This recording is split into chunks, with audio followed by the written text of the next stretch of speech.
Hey everybody, it's Stephanie, and it is the day you've all been waiting for, the day I go over my software. Everybody's been asking me about this for literally months. So I'm gonna finally share with you exactly how I stream and give you a few tips and tricks and whatnot. I am only gonna go over how I personally stream. I'm not really going to talk about any other streaming platforms like how to use YouTube, and I'm not going to talk about OBS, and I'm not going to talk about Streamlabs because I don't use Streamlabs. I use Twitch Studio, and that's where we are right now. You are seeing me in Twitch Studio, which actually means I am recording on OBS. I prefer Twitch Studios to OBS. You can see the OBS is it's over here.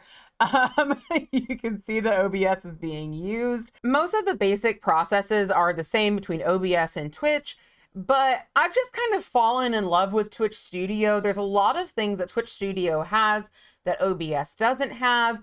It's a lot more intuitive in my opinion. And also the big thing is that Twitch Studio is a lot better at isolating audio sources. And that's a huge deal for me, and I'm going to get all up into that as we go forward. So where shall we begin? First off, at the top of the screen, you should be able to see it right now. It says stuff like session and CPU. I could actually use my mouse. It says session and CPU and kbps uploaded and encoder FPS, all these things. A few of these are pretty straightforward, like CPU and memory. If they're in the green, that means that you're good. You've got enough CPU and memory to do what you want to do. If they're in yellow or red, you probably need to either work on how much you're putting out or get more CPU or RAM. And the other ones will let you know, like if you get frame drops, it'll tell you when you mouse over why you're getting frame drops. If you get slow frames, mouse over, it'll tell you why you're getting slow frames, things like that. So these are really, really good guides to just see how you're doing. And I love how Twitch Studio makes them so accessible.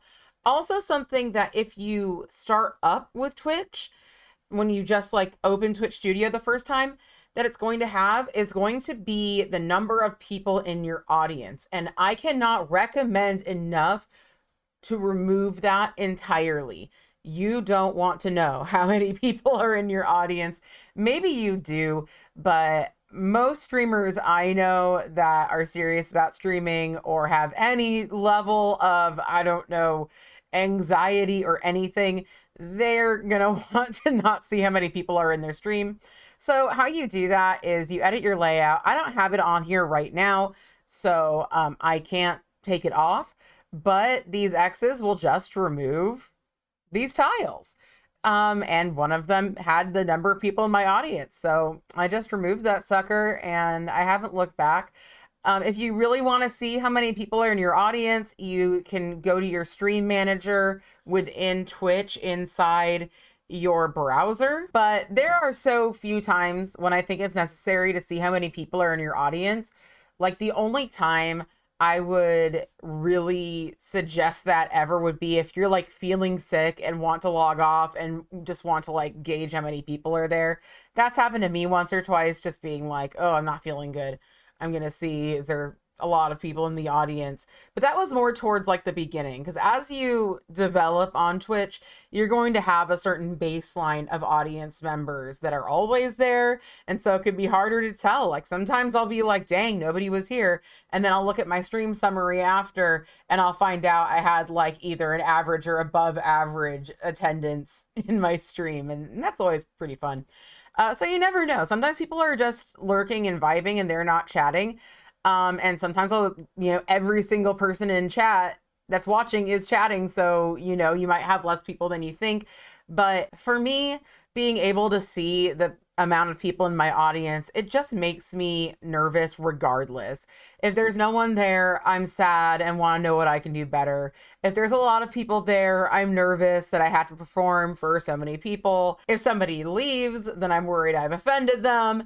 If a bunch of people arrive, again, I'm nervous that I'm gonna like lose them. So like, just don't even. If You know, before I actually learned how to remove the tile, which is so silly that I had to learn how to remove the tile, but before I learned how to remove the tile, I actually put a sticky note over the number of people in my stream and like do what you have to do. Don't look at how many people are in your stream. Besides the fact when your numbers rise or fall, that's not like an accurate depiction of like when that happened.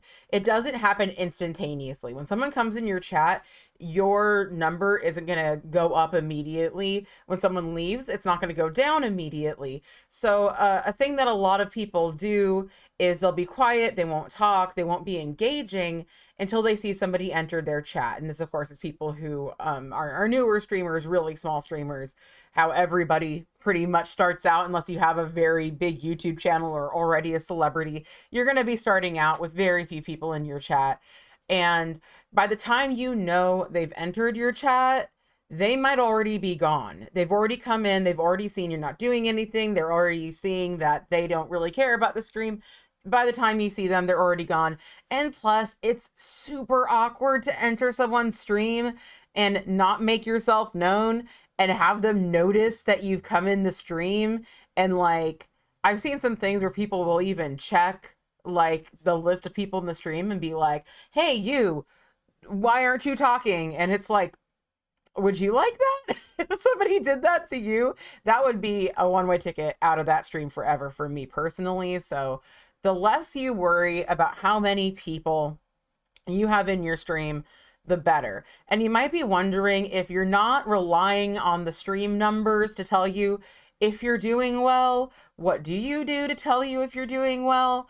My recommendation would be to watch your stream back. At the end of the day, your content is content. If it's engaging, it's going to be engaging. And if it's not going to be engaging. So if you're watching it and you're not enjoying it, past the level of very understandable self-cringe when you see yourself recorded.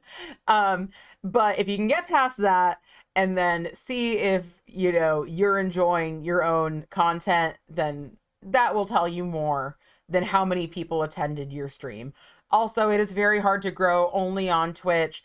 Of course, like, I feel like I have been very blessed. I've developed a great group on Twitch, but I started picking up more when I made my podcast, and I'm guessing I will start picking up even more now that I'm going to YouTube. This is what you got to do. But anyway, we're talking about my hardware. I just have a lot of feelings about how many people are watching my stream and the fact that I don't know it. So I have a pretty intense overlay and a pretty intense system that I use. Again, I just think Twitch Studio is the best. You can label on the other broadcasting software, but if you look at the scenes for OBS versus the scenes on Twitch, I don't know. I just think that the Twitch one is a lot better. So I have a few things. I have my starting screen that says I'm starting soon. So as you can see, it has a countdown, and you can make that within Twitch Studio with your countdown. This back area, that is just one static image. I have one for starting soon, and I have one for be right back. I also have an overlay for just chatting. It's not the same as my other overlays, which by the way, were made by Really Star, and you should really go check her out because she's amazing. And she did my logo here. No, there, my logo there. And it's wonderful and I love it. And I just can't say enough stuff about Really Star. But over here is a chat window. I just kind of made a new layer. It's how you make a new layer. And there's all sorts of things you could put in layers, images and chat and text and alerts and everything. You could do your own alerts through Twitch Studio, which is something that you can't do through OBS. You might be able to do through Streamlabs. I'm not sure. But I love all the things they let you do. Also, doing a countdown on OBS, you can't do it within the program. You have to do it through an overlay software. And I use an overlay software, but for the countdown, it's annoying and I hate it and I don't like it. So that's something that I love about Twitch Studio. So yeah, I just put a chat box in here. This is my chat box. And when people chat, it's going to show up there. So that is that window. And then this is just a PDF of my signature, my logo that Really Star made for me that actually looks kind of like my own signature, but Really Star did this. And these are also images down here. There's a lot of different images that go into my setup. And also, like, that's not an image. The art by Really Star, that's an overlay that I will show you how to do in a minute. But let's check out one of my more in-depth overlays. So let's go to the one that I use the most often, which is top down, where you can see my nails. This is my Trapper Keeper. It's a little dusty. I keep my stamping plates in it. So this is my most in-depth overlay. And so let me break down some of the layers for you. First off, the big kind of the thing that looks like the background is actually more in the foreground. And so all of this here, all of the purple and that outline and that banner up at the top and my signature and this chat box, that is all one image. That's all one image put together. I'm not sure what layer it's on. There's the layer it's on. That's all one image. And I need to put some images on top to kind of fill out the bill. So both of these images here, and you can actually rename them. I should do that. I should have done that before I did this, but I didn't. So there's my latest sub. By the way, this is inspired by Dream Phone. If you can't tell, there's the Dream Phone over there. And if you play Dream Phone, which is an old 90s game, one of my favorite games ever, you have these cards with hunky boys on them, and Really Star made me some hunky boy cards. I love them. Latest follower, that's also its own image there. So that's its own image. So above that, we have a bunch of browser sources. So the browser sources that I use are Blurp, Alerts, Triggerfire, and Streamelements. So I don't use Streamlabs, but I do use Streamelements, and we are going to talk about that in just a moment. So of course there's a chat box here with the phone. There's an image over the top with me and Danny. I have a screen share that's not being used right now. And there's a lot of things that you can just put in there naturally. This welcome to Nail Hell, I am the devil, I could have just put there organically with text through Twitch Studio, but I didn't do that. I went to Streamlabs. So I'm going to show you Streamelements. Streamelements is where I keep my overlay for my overlay, as it were, and also where my main chatbot is.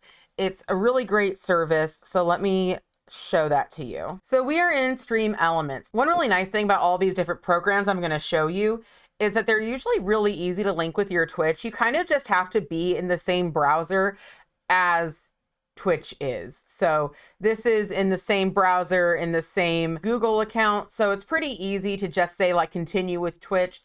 It's not hard to connect at all. So we're going to go to Streaming Tools. And in Streaming Tools, we're going to go to Overlays. So you see, I have a few different overlays because I need different things depending on the overlay. The one that I use most often is my Really overlay, named for Really Star, of course, who made it, or well, who made the background for it. So in here, you're going to see, this is where I import my latest follower and latest sub. To put things like that in, you're just going to have to open this and add, alerts and engagement. Yeah, these are labels is what these are. So this is my latest subscribers, and you can choose whatever you want. This isn't going to be a full guide on how to use this, just basically how I use this. So I have two labels for my latest follower and my latest sub. I also have the spinning Furby that does not show up on my stream, but I know he's there, and that's what's important. I have writing that I want to keep consistent. The cool thing about these overlays is that if you use both Twitch Studio and OBS like me, because I need to use OBS when Danny and I stream together because dumb reasons, the reason being I can't import her video from Discord when we're together. I can import this with this link up here, this copy overlay URL. I can put this right into OBS. So yeah, there's text ones like welcome to Nail Hell, I am the devil. There's also goals that you can put in there. Those are under labels as well. You can put in your subscriber goal. I used to do sub goals. I'll probably reinstate those pretty soon, but I haven't recently. And you can also put in alerts. And this is where I put in my alerts because even though you can put alerts in from Twitch Studio itself, they are all the same. They're very homogenous. You don't have a lot of ways to make them unique or anything. Mine aren't the best right now just because I haven't thought to change them recently. But you can use this emulate button to see what they look like. So if I have a follower event, that's going to show up. So Jason is now following. We love that for Jason. And then you can do different things for subscribers, because I would rather see a different alert for subscribers. So there we go. That's Margarita. She just leveled up. We are so happy for her. Okay. A lot of people I've seen have really loud and bombastic alerts and notifications. And now I know that my noise levels are a little bit off sometimes and they can be a little bit glaring, but I am going to try to steer people away from having too audacious a notification. Sometimes if they're too loud or take too long or are just distracting, it can be just that, really distracting to your stream. Some people don't like the kind of jump scare vibe of it. So I recommend making them as uninvasive as possible. I'm not the perfect example of this, but you know, it's nice to have a little ding or a little noise. That's really good because it can tell you, you know, that somebody's followed and everything like that. But I highly recommend trying to make them kind of minimal so they don't harsh the vibe of your stream. You know, what if you're having a serious moment and then your 8-minute song starts playing? It's not very fun for everybody. Okay, so that's the overlay on Streamelements. We're gonna X out of here. We're gonna leave. And I'm gonna show you the other amazing thing about Streamelements, and that is the chat bot. So this is the chatbot that I use. I've used Nightbot before. Nightbot was fine, but I really like the chatbot that Streamelements have. So there are chat commands. People can come in and see how long they've been following you and stuff, or join a giveaway if you're running it. There are also custom commands. I love custom commands because you can make them for your socials, or you can make them for any place that you want to send people, or a link that you talk about a lot. What I like to do is I like to make commands for people who are regulars in my stream to give them a little shout out if they're making any content anywhere online or selling stuff. So like, here's mine for Danny. It says, here there be dragons, singular, because she just has one dragon. There's Diddy's painting, so you should check out. Doomed Redshirt, who you should check out. All amazing people. So you just add a new command, you name the command, you decide who can use it. So for me, when I give somebody a shout out, I let everybody use it because that's somebody who I'm okay having a shout out on my channel. So if somebody wants to come in and, you know, find that out, they can. There's also timers here.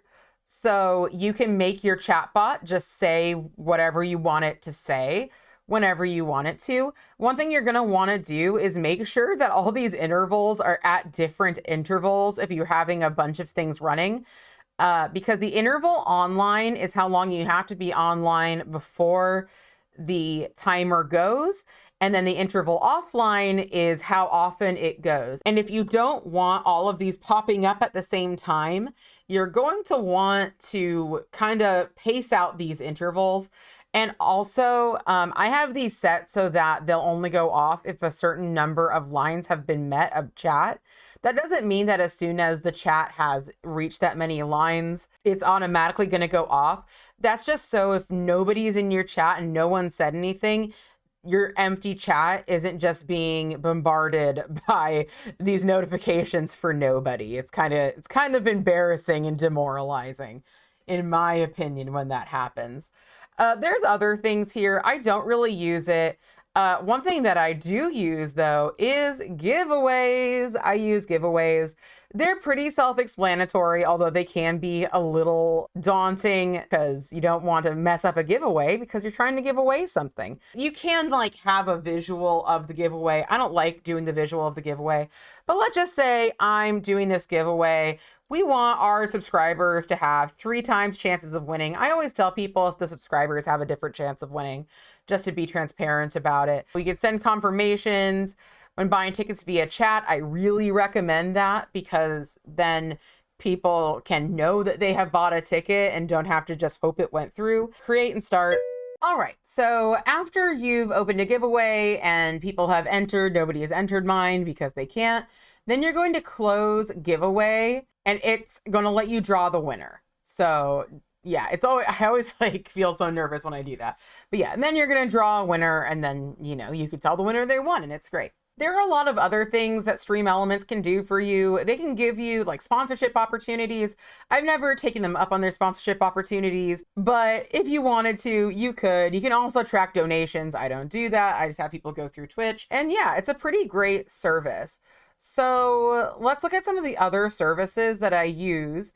So this one is Triggerfire. Triggerfire is just something that I use to put GIFs into redeems. So like people's channel point redeems or somebody lurks. I really need to work on the placement of these, but like right now, if somebody lurks, then like Usagi goes hopping by. It's very cute. And she lurks out into the distance. My shrimp redeem, my what redeem, my knowledge redeem. And a really cool thing about this is that you can add a GIF and you can add a sound, and you can have somebody redeem a GIF and a sound. And it's really, really nice. It's not necessary. I think you could probably do this through Streamelements, honestly, but it's nice. The other things that I use are actually through Twitch. So in Twitch, there is something called extensions. So these are my extensions, and extensions can do one of two things. They can affect your like stream visually, or they can be a panel. So mine are one overlay and two panels, but these do also kind of affect the screen too, but they require you to get a URL and use it as a browser source. So if we go over here back to my stream, these little globe things, those are browser sources. And so when you get one of those, you would just put it right here where it says web page. So that's like my sound alert. So that's some of the alerts that you can get through my redeems. Triggerfire has the rest, and Blurp has the rest because there's actually more. I only have Blurp and alerts because I started using alerts and then I realized I wanted Blurp. I don't know. My life is a mess. Save me. So yeah, I have sound alerts and I have Blurp. Sound alerts, people are able to go and like pay bits to get more sounds. Nobody ever does, but they could do that if they wanted to.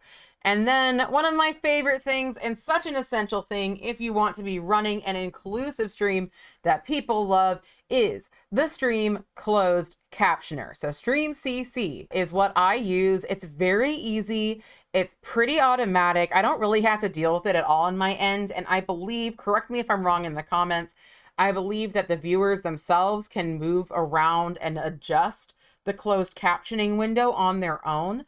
All you have to do, literally all you have to do, is go to their website. So streamcc.gooseman.codes, and then you're going to want to get started. It's going to log you in with Twitch. I'm already logged in, obviously. And then you're going to click to start captions, and it will start captioning you. And sometimes it'll be really good, and sometimes it will say you said some things you didn't say, and honestly, I think that's really fun as well. But this is just an essential tool if you want people of every hearing ability to be able to watch you. One of my favorite people in the world, another YouTuber, Mediocre Manny's, she is deaf, and so I invited her to come watch my stream, and she was like, oh, I don't really like watching streams because I'm deaf, but I told her they were closed captions, and it just makes the world of difference. So please do this favor for the people who want to watch you. There are so many people who process sound better when they can see the closed captioning. There's so many people who are deaf or hard of hearing in some way, and there's just so many people out there waiting to make fun of you for when you're trying to say one thing and the captions say a very different thing. So don't deny the people of their fun. Let the people have fun. And also, if you see me streaming and I don't have this on, please tell me I don't have it on. Sometimes I forget. So there is how I do my captioning. I just can't express it enough. Please put a caption on your stream. It will really, really make somebody's day, I promise. While we are in my browser, let's talk about Epidemic Sound. So I use Epidemic Sound. This is where I get the music for my streams. I have a special playlist that's about 3 hours long. So towards the end of the night, it does loop around. And I love it because I get to choose the order. I do pay for this service, but that means that I have a licensing agreement with them and they're going to let me use it. When you get Epidemic Sound, you can hook it up to a variety of different places all at once, like YouTube or a podcast or a Twitch stream or TikTok or whatever. And if you want to do multiple of the same thing, like multiple YouTube channels, you can pay a little bit more to get a broader range and be able to use it in more places. I really like it. I like my modem dial-up noise that starts off every stream. I have like an 80s 8-bit funky, sometimes even like commercial sounding songs. I just like that kind of retro vibe. I think it's very cool. This service is great. It has sound effects. I really love it. There are a few other places to get music that I'll share in the description.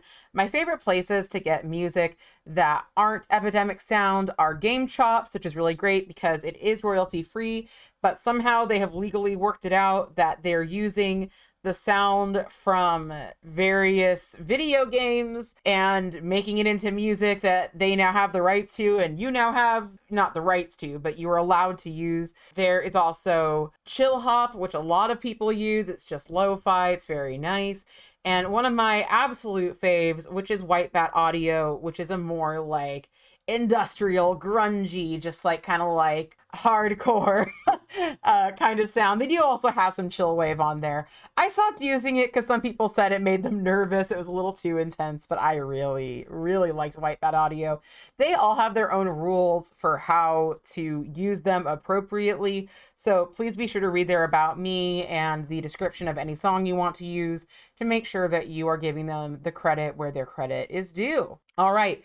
Last but not least, certainly not least, we are going to talk about sound processing because I use the crap out of sound processing. I'm going to share a link in the description to a video by Stream Scheme or LJM underscore on Twitch, although he does not use Twitch anymore, so single tier, but his videos are still incredible sources. So here is the sound studio for Twitch Studio. So the sound on Twitch Studio is a little bit tricky. When you log into Twitch Studio, every single time, make sure there is not an update to the sound system. Because if there is, you're going to have a bad time if you don't update. So make sure that you are up to date and always test that you can hear things from all the different windows through your Twitch Studio that you want people to hear. So here, what's going through is, of course, my microphone, the Blue Snowball, Firefox. Firefox is excluded because if I watch something on stream, which I've never done, I've never watched anything or listened to anything on stream that was copyrighted. But if I were to want to watch that, I would want it excluded from my VOD because I've heard two stories. I have heard that Twitch has a license to play live music. So you can play copywritten live music, but you can't record it. So therefore it cannot be in your VOD. I don't know if that's true. I've heard it from some people who I feel like do know what they're talking about. But if you went and asked, say, Stream Scheme, who knows about Twitch for a living, he is not going to tell you that. He's going to tell you that if you use copywritten noise, your time will come. Maybe not today, maybe not tomorrow, but soon and for the rest of your life. So just don't do it. But if you were to want to do it, you could do it that way. But yeah, you can hear Chrome. I also have the Twitch Studio user interface, which is this. That is the big thing that I don't like about OBS is that unless you have a correct plugin, which I have not yet found and figured out, you can't like exclude sources from your sound on OBS. So I actually have a thing that helps me know when people are chatting with me. Let's go look at it right now because it's pretty cool and I think you're going to love it. So I have this program called Chatty. I love Chatty because Chatty lets me see my chat away from this screen. So I can use that in a few different ways. I can put it on my extra screen. Also, the chat window over here isn't that big, so you have to scroll a bunch and you lose your spot and all that stuff. This doesn't have that problem. You can make it as big as you want to. It's incredible. It's what will they think of next? You can make it big. You can make the letters as big or small as you want them to. Also, you can hear when people chat if you want to. So if I go to settings and I go to notifications, I can choose notifications, either sound or desktop, and you can, you know, click on whatever, you can edit. So when somebody chats, I have a sound that is a little ding dot wave goes off every time somebody chats. Every time you chat in my screen, that is what's happening. And yes, people use it to troll me, and yes, it is funny. Hearing your chat, especially when you're a small streamer, is really important, because just like I said when I was talking about you can't tell when someone's in your chat by how many numbers are in your chat, you also can't hear when people chat at you. And sometimes if you're not looking at that, you're gonna have someone come in, say something to you, think that you're not interested or don't see them, and then they're gonna leave. I've done this with friends because I've like wanted to talk to them, but like I'd be sitting there for like 10 minutes and they wouldn't even notice that I was there. And I'd be like, okay, well, I really love to talk to you and chat in your chat, but like you don't see me. So this is amazing. The other thing that makes this so amazing is that you can go into other people's chats through Chatty. So if you don't like the interface of chat, you know, whatever, I can go into Danny's chat right here and see what Danny Shout is up to, my podcast partner. She's my little friend there on the motorcycle. I can check that out. And also it's great for Danny. Danny has Chatty too, because we do streams together sometimes. And she can't see the chat like I can without having a window in her browser open to my stream. That's going to take up bandwidth. That's not going to be exactly reliable. So this is a way to use less bandwidth if you want to see your chat, or if you're in somebody else's stream and want to see their chat. And you don't have to have the whole channel up. I suppose you could use it to spy on people if you wanted to.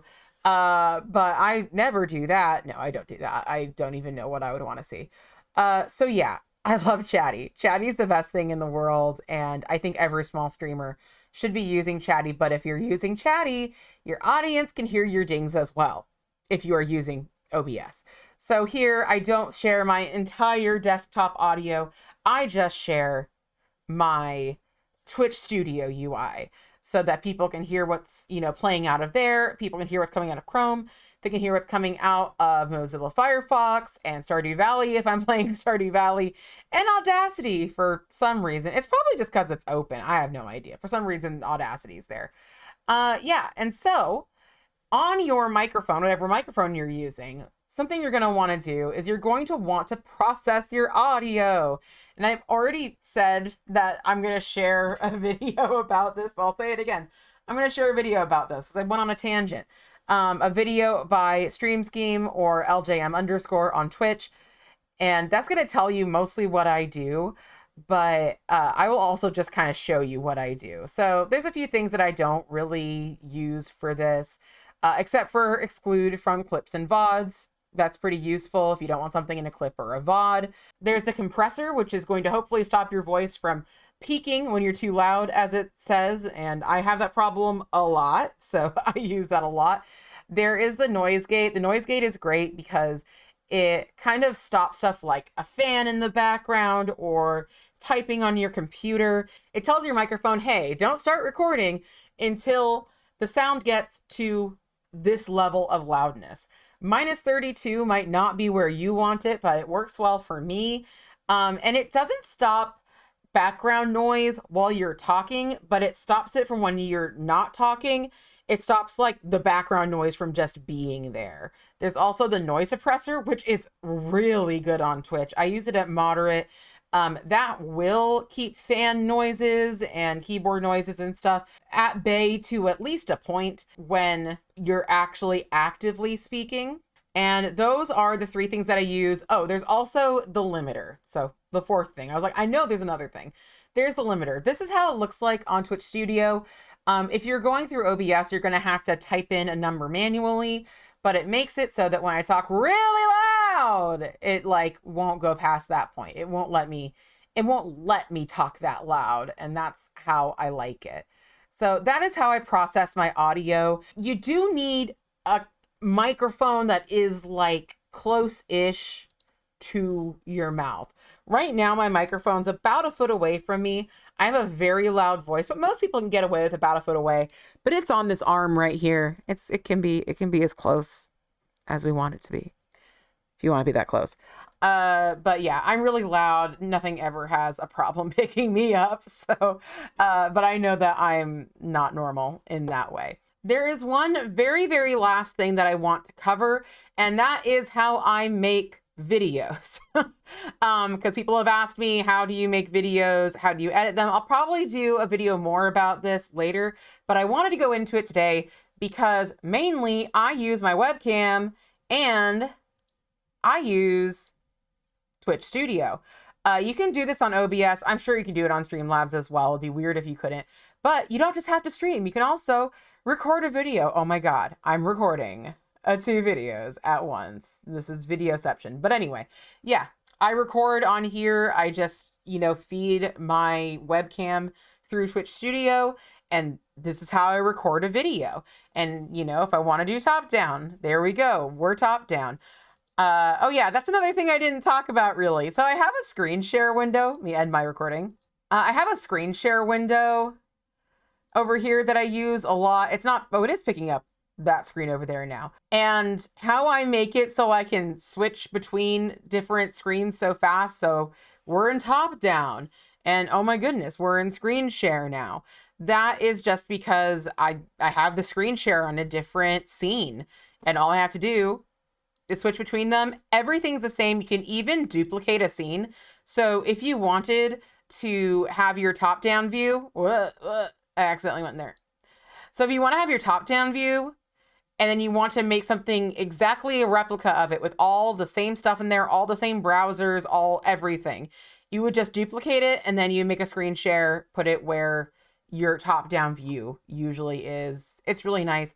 I prefer just getting my entire second screen in there. I think it's pretty cool. But back to the task at hand, I record videos through this, and then I use DaVinci Resolve 18, which is a free software, and you're not going to have to upgrade that software unless you want to make advanced animations. I don't want to make advanced animations, so I'm just fine. So check out DaVinci Resolve. I'm not going to show you how I edit in this video, but maybe later I will. It's boring. Anyway, let me go back to my whole deal. So let's make this big and let's go to my face cam. Anyway, everybody, that is it for this video today. I just want to thank you all so much for joining me and watching this video. If you had a really good time, I would really love it if you would like the video, subscribe if you're not subscribed already, and if you have any questions or comments or concerns, I guess, you can definitely leave it in the comments. You could also join my Discord. If this isn't enough for you, if you want more of me, please go check me out on Twitch. I'm called Fanatic. You're there as well. I stream every Sunday, Tuesday, and Friday, and we have such a good time. I love it. I also have a podcast with my friend Danny Shout. It's called Tea Lacquered Ladies. It's here on YouTube, and it's wherever fine podcasts are distributed. So just go find us and listen to the soothing sound of my voice. You know you want to. I think that's it. So why don't you all have a fantastic day and do me a favor and stay lacquered. Goodbye.